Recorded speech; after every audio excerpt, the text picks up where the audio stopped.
Is Martin Samuel a Wolves supporter? Why is he pontificating about that club again? It's getting boring now. Spotlight, London. Amazingly, a week later, Martin Samuel has finally caught up with the Wolves story.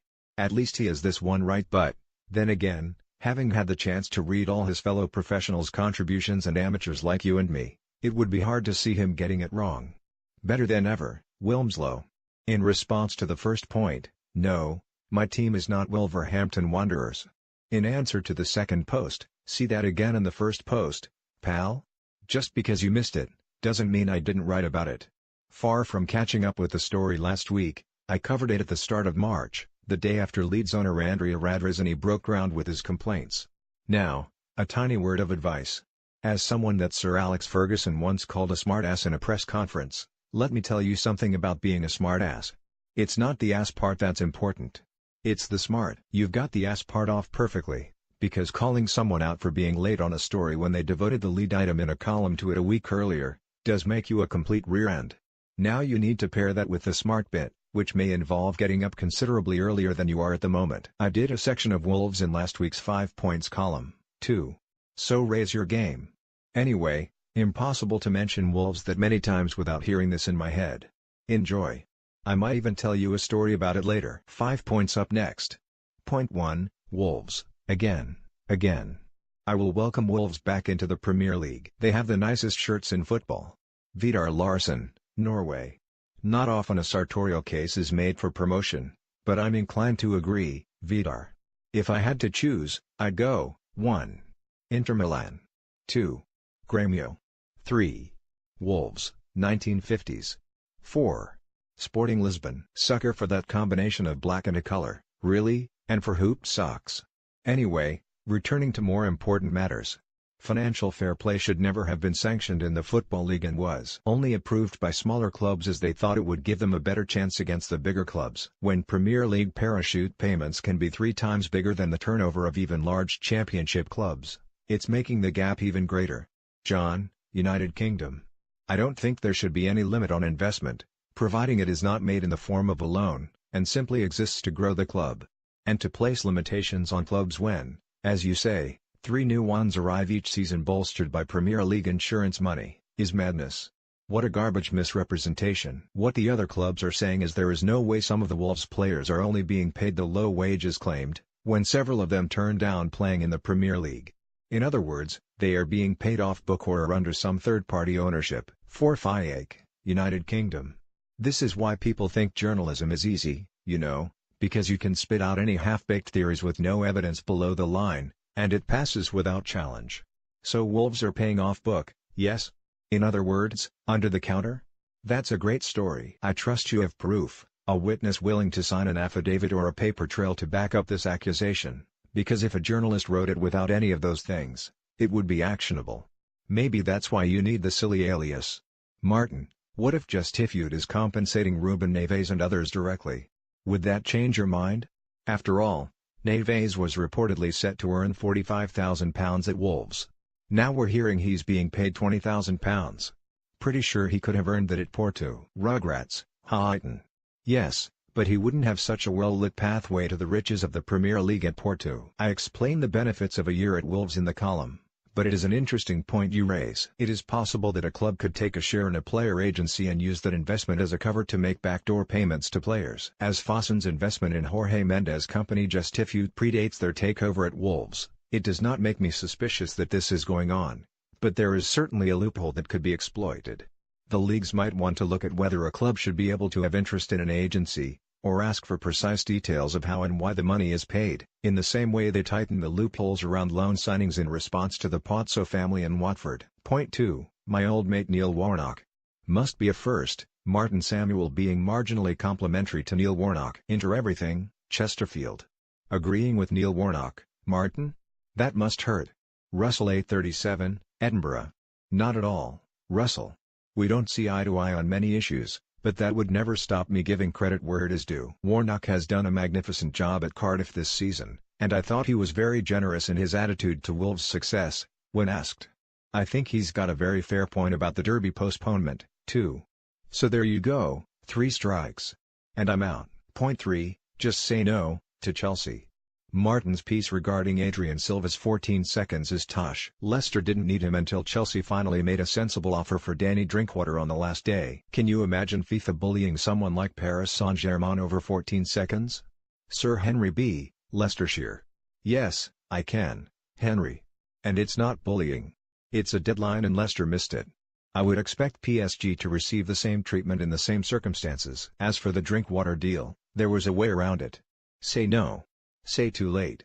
Turn Chelsea down, just as Leicester turned Manchester City down when they came in at the last minute for Riyad Mahrez. That way, no mad panic to get the Silva deal done, no missed deadline, no problem. Once they accepted Chelsea's money, the onus was on Leicester, Sporting Lisbon and the players' representatives to get it over the line in time. Point 4, Luke Shaw, Jose Mourinho, bullies and bull. The cover Shaw gets from Alexis Sanchez and Paul Pogba is non-existent, and that is down to the system. But, hey, it can't be Mourinho's fault, could it now? Timmy Wah, Bedfordshire. The cover from Sanchez and Pogba was certainly non-existent on Saturday, because neither played. In fact, the last time Shaw and Pogba started a game together was January 15th. Might you be projecting issues that are not there? And by the way, Manchester United have won all 8 games in which Shaw has featured in 2018. Part of the reason why it is an uncomfortable relationship is because Shaw has no power to reply. If he was to come out and defend himself to the media and say perhaps his boss needs to up his game as well, then he would be exiled from the team. He's supposed to just sit back and take it. If a boss isn't doing his job well, then he shouldn't dish it out if he's not happy to take it back from people defending their position. Richard, Northamptonshire. Or maybe dial down that sense of entitlement. I remember when my lads were still at school, there was a clash with a teacher. He doesn't treat us with respect, so why should we respect him? I was told. I explained, patiently, that the respect for the teacher comes from his position of authority and learning and needs little further justification. And that maybe he doesn't feel the same about the class because they haven't his experience or knowledge. Bottom line, who is Luke Shaw to tell Jose Mourinho to up his game? There are plenty of players who take issue with their managers, and some have even earned that right. Others haven't, Shaw among them. It could be the time to listen. People like to judge what's said in public, but what about what has been said behind closed doors? How many times has Mourinho told Shaw where the issue is in private and been ignored? There is no doubt that Shaw is a talented player, but Mourinho isn't the only manager who has questioned him and his attitude. If you are going to ignore the manager, you need to be a game changer.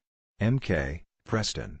And even then, I'm not sure how long you would last. You're dead right, MK. There is a presumption on here that the only time Mourinho and Shaw speak it is via press conferences or from the touchline. He sees the player every day in training, and the one thing we know of Mourinho, he makes it very clear what he wants. This, more than likely, explains his frustration when he does not deliver the game plan in matches. And now, another MK, from when he was good, before anyone had heard of EDM. Family favorite this. Back in the mists of time and smoke machines. Martin, Jose Mourinho is providing you with a constant supply of stories. Is there any commission paid? The whole thing is extraordinary. Alan 2015, Warsaw. I don't take bungs, Alan, although your presumption that they are on offer tells me that you would, probably just as well. You are not in my position. Remember, a fullback learns through experience and game time, which will help him improve his positioning and movement by playing different opponents. It's why fullbacks are late bloomers. There are only a few exceptions in the modern game. Antonio Valencia and Ashley Young have improved through game time, but Shaw hasn't got that chance. Was Philip Lam such an intelligent player from day one? Cesar Azpilicueta? Danny Rose? Mourinho needs to coach better, which is why so few of his players have really improved. Hurtful but true. United Kingdom. Since when are fullbacks late developers? Of the handful mentioned, Lam was a teenager when he played German international Heiko Gerber out of the Stuttgart team while on loan. Azpilicueta was a regular at Osasuna at 18, and Rose was 19 when he made his debut, and scored, for Tottenham against Arsenal. He would have come in sooner, but for serious injury. Valencia and Young are wide midfielders converted to fullbacks, which is why they blossomed later. Yet looking at England's best fullbacks of the Premier League era, the Neville brothers, Ashley Cole, Kyle Walker, all came into their teams as teenagers.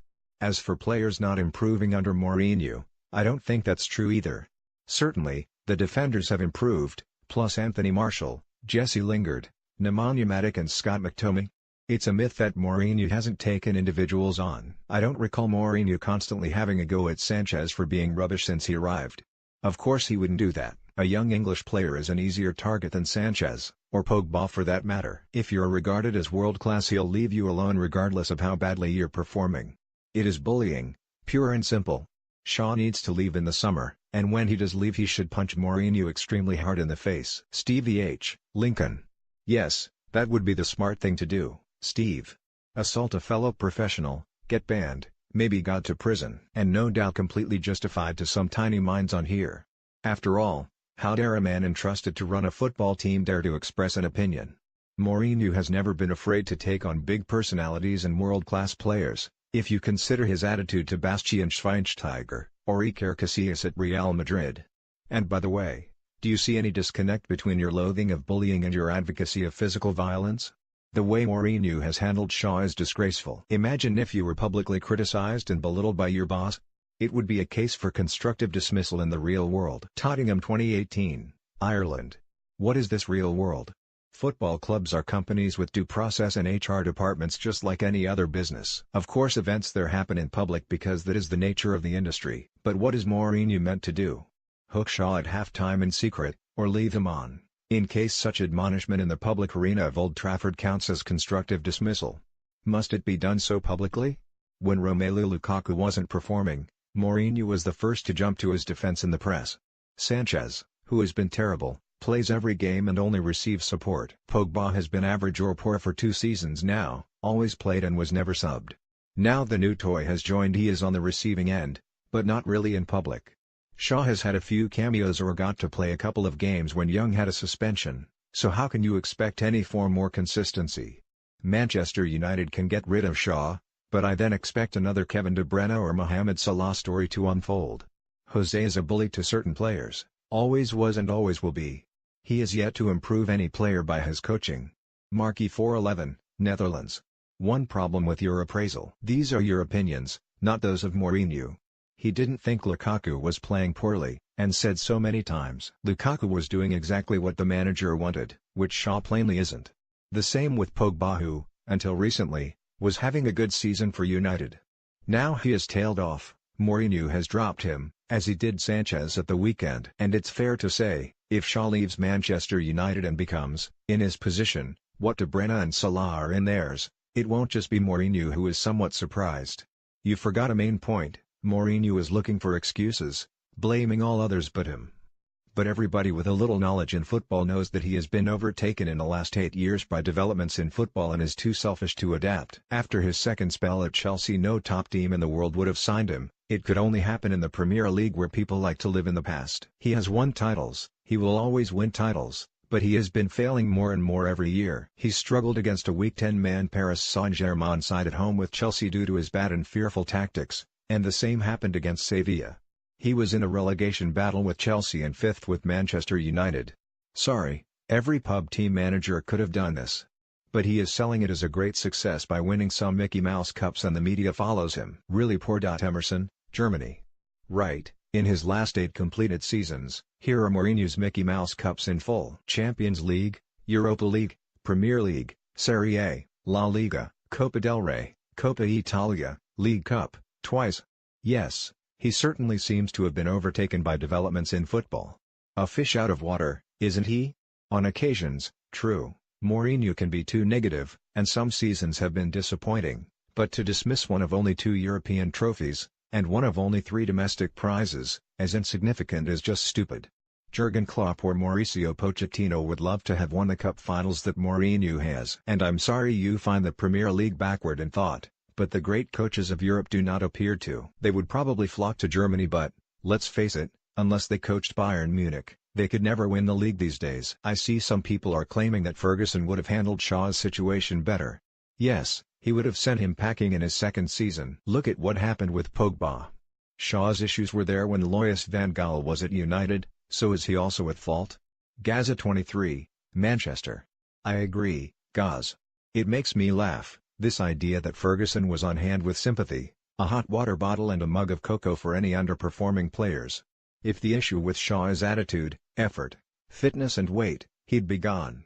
Think of the outstanding players Ferguson sent packing from Old Trafford at the first hint of trouble. Think of how it ended with Roy Keane, for heaven's sake. Ferguson would no more have stood for Shaw's lack of discipline, than Mourinho does. He might not have been as open about it in press conferences, but Mourinho has always been more outspoken in that arena. It is hardly unexpected. If a player came out and told the truth like the manager does, then it's game over. There's a fine line between employee and employer. Yes, we've all got our own apprentice stories, but you are basically saying it's okay to bully someone because your old gaffer gave you a hard time. We don't live in the past, we live in the now. James Rodriguez, United Kingdom. Okay, so here's the now. This may be 2018, but there isn't a fine line between employer and employee, as you state. There is a very big line. You might call him or her by their first name, but that doesn't make you equals. Some employees are more respected than others, and some may be consulted, but the final call lies with the boss. And you're misinterpreting it, if you think I'm saying my boss gave me a hard time all those years ago. He gave good advice, in a stern manner. I wasn't there long, but many of his lessons remain to this day. He wasn't a bully, and I don't think Mourinho is either. He's a manager with high standards, which Shaw isn't meeting. Big difference. If the stories are to be believed and the other players are shocked by Shaw's treatment, then that's a pity, because in the past it wouldn't be left to the manager. Shaw's teammates would have ripped him to pieces. Can you imagine sharing a changing room with Peter Schmeichel, Steve Bruce, Keane, Paul Ince, Brian Robson, Mark Hughes? Do we think it would be up to the manager to dig an underperforming player out? And if you thought that was bullying, you weren't cut out to play for United, no matter the talent. Everyone can see the player in Shaw, but Mourinho isn't the first to question him. Others have put an arm round him, and it hasn't worked. Let's hope honesty will. Lewis, Manchester. Mark Bosnich turned up late for his first day of the Manchester United training, claiming he had got lost. Keane absolutely laced into him, before Ferguson had a chance to say anything. His point was that on his first day of training, he had hired a taxi and followed it to training in his own car, to make sure there was no chance of getting lost and being late. So you're right. Maybe Ferguson didn't need to go hard on errant players, because the senior professionals did some of it for him. Oh, come on. Mourinho has previous, including De Bruyne, Henrik Mkhitaryan and Salah. Bullied to the point they could no longer perform. Is the same also happening to Pogba and others now? London. Bullied? How were they bullied? Is not picking a player bullying now? Give me strength. Mourinho picks on Shaw for every mistake, and he is called out publicly every time. David De Gea made a mistake when he let a goal in at his near post only a couple of weeks ago, yet Mourinho didn't say a thing. The voice of reason, England. Are you serious? You want Mourinho to slaughter Manchester United's best and most consistent player for one mistake? If Shaw was playing half as well as De Gea every week, he would be the first outfield player on the team sheet. Shaw has been poor time and again. He's not a Mourinho soldier type of player, can't handle the demands, and is not as great as everyone makes out. He is no Ashley Cole, nor will he be. Just another typical English player, hyped up with a strong agenda from the press to turn him into something he's not. Can anybody tell me why Rose doesn't receive the praise Shaw does? It's because he's the wrong color. Shaw is fat and lazy. Too much too soon. He has constantly been upstaged by Young, who has been fantastic for Mourinho and deserves his place for United and England on current form. J.J. Okocha, Manchester. The wrong color? What nonsense. Rose has attracted consistently more praise than Shaw in recent seasons, as has Young this year. I would have had Cole at the 2014 World Cup ahead of Shaw, too, and said so at the time. I agree Shaw has been overhyped, but his skin color has nothing to do with that. Point 5. How newspapers work. Martin, did your former editor Neville Holtham call you out in front of the whole editorial desk, and lambaste you the length and breadth of Fleet Street? If not, then I fail to see where your defense of Mourinho comes from on this occasion.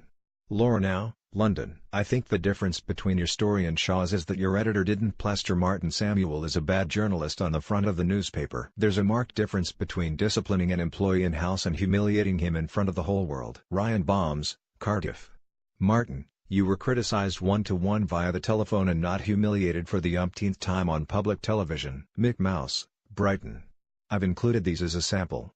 A number of others made the same point. I began the column about Mourinho and Shaw by detailing my own experiences in my first job on a national newspaper, some of the things my sports editor said to me, and how a forcefully expressed opinion can be instructional, even motivational. You can read the piece here. Yes, but those dressing downs weren't in public, a number of people said. It wasn't like it was for Shaw. You were told in a private conversation, not with a public humiliation. So let me clarify. When Neville Holtham, a giant, gruff Sunderland man, with a voice to match, let me have it, He had the whole London office as his audience. I was on a phone line in our Manchester office back then, but he was playing to the gallery. I knew that. And he knew that I knew that, too. No, it wasn't on television, but it might as well have been from my point of view, because it was in front of my peers. And I've had ones to my face from other editors that were just as bad, too, that could be heard across the other side of the office, in news and features. I've heard people called every name under the sun, because it's a newspaper, and there's a deadline and people are under stress and in competition with rivals, and if you've missed a story, you'll get shouted at. I work from home these days, but it still happens in the office now, I'm sure. Editors don't like coming second. Never will. Anyway, since writing about Neville, a few old colleagues from the Sunday People, that was my first newspaper, have got in touch. Seems I didn't know the half of it. Phones thrown across the room, wires out of the walls, the metal bin kicked up in the air like Ferguson's famous football boot, subbed copy so drenched in red ink it looked like a butcher's apron. And modifiers. He hated modifiers. Sean Custis, head of sport at The Sun, reminded me. Particularly unique? It's either F unique or it isn't. If I read one more meaningless F modifier. And if that was coming down the phone, you knew that the whole London office could hear it. You knew they knew it was you on the line, and the first time it happened it was bloody terrifying. But he was right. It's either unique or it F isn't. So, sorry, Neve, if you can hear me up there. Because I do still slip the odd modifier in, particularly if it helps the scansion. Anyway, at the start I promised a story about werewolves of London. So here it is. In 1985, Dexy's Midnight Runners made an album called Don't Stand Me Down. Do have a listen, because it's brilliant. Among the tracks was One of Those Things, which includes a magnificent takedown of the bland, Radio 1, music of the time and is credited, solely, to Kevin Rowland as writer. It all sounded the same, he sings, sneeringly. But one problem. Whether by accident or design, Rowland had lifted the music for his song from Werewolves of London by Warren Zevon. To the extent that when the LP was reissued some 12 years later, he had to amend the writing credits and confess in the sleeve notes to blatant plagiarism. And that, as Alanis Morissette would say, is ironic. Fortunately, the song's so damn good it doesn't matter. Until next time.